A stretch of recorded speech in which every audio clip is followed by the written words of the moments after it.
Beginners and bachelors சமைக்க இப்போ தான் ஆரம்பிச்சிருக்கிறவங்க ஏதாவது ஸ்வீட் செய்யணும்னு நீங்கள் ஆசைப்பட்டீங்கன்னா கண்டிப்பாக இந்த ஸ்வீட்டை ஃபஸ்ட்டு ட்ரை பண்ணுங்கள். இந்த சேமியா கேசரி ஒரு நோ ஃபெயில் ரெசிபி பர்ஃபெக்டாக வரும். இதுக்கு ஒரு கடாயில் நம்ம 4 டீஸ்பூன் நெய் சேர்த்துக்கலாம். நெய் காஞ்சதும் முந்திரியை சேர்த்து அது கலர் மாறுற வரைக்கும் வறுத்துட்டு உளுந்த திராட்சையை சேர்த்து அது நல்லா புஷ்ஷுன்னு உப்பி வர வரைக்கும் வறுத்துக்கலாம்.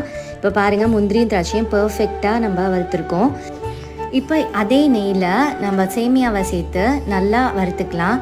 சேமியா அந்த மாதிரி கலர் மாறணும், ஆனால் தீஞ்சிடக்கூடாது. இப்போ இதோட 2 கப் சுடு தண்ணியை உள்ளே சேர்த்து நல்லா இதை கலந்து விட்டுக்கலாம். இதை நல்லா கொதிக்க விட்டு அப்பப்போ கிளறி விட்டுக்கலாம். சேமியா நல்லா வெந்து இந்த மாதிரி தண்ணிலாம் வற்றி வர இந்த ஸ்டேஜில் நம்ம 1/2 கப் சர்க்கரையை உள்ளே சேர்த்து நல்லா கிளறி விட்டுக்கலாம்.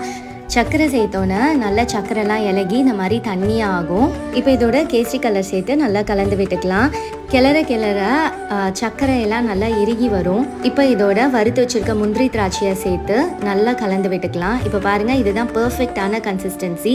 இப்போ கடைசியாக கொஞ்சம் ஏலக்காய் தூள் அப்புறம் 1 டீஸ்பூன் நெய் எல்லாத்தையும் சேர்த்துட்டு கலந்துட்டு இறக்குறீங்களா, நம்மளோட பர்ஃபெக்டான சேமியா கேசரி ரெடி. இதுக்கு பாயாச சேமியா வாங்காமல் நார்மலான சேமியா வாங்கிக்கோங்க, அப்போ தான் நல்லா வரும். பாயாச சேமியா யூஸ் பண்ணிங்கன்னா பிசு பிசுன்னு ஒட்டி அதோட கன்சிஸ்டன்சி வேறு மாதிரி வரும். ட்ரை பண்ணிவிட்டு எப்படி இருந்துச்சுன்னு சொல்லுங்கள். தேங்க்யூ.